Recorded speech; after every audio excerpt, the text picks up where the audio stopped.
पहली स्किल है digital marketing. आज के दौर में तकरीबन हर बिजनेस ऑनलाइन आ चुका है।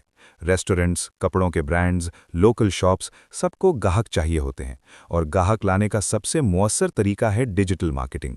डिजिटल मार्केटिंग में आप Facebook ads, Google ads, social media marketing और कंटेंट मार्केटिंग जैसी चीज़ें सीखते हैं। अगर आप डिजिटल मार्केटिंग सीख लेते हैं तो आप बिजनेसेस को नए ग्राहक लाकर दे सकते हैं, उनके सोशल मीडिया अकाउंट्स मैनेज कर सकते हैं और फ्रीलांसिंग के जरिए डॉलर्स में भी कमा सकते हैं। दूसरी अहम स्किल है वीडियो एडिटिंग। आज के वक्त में वीडियो कंटेंट सबसे ज़्यादा चल रहा है।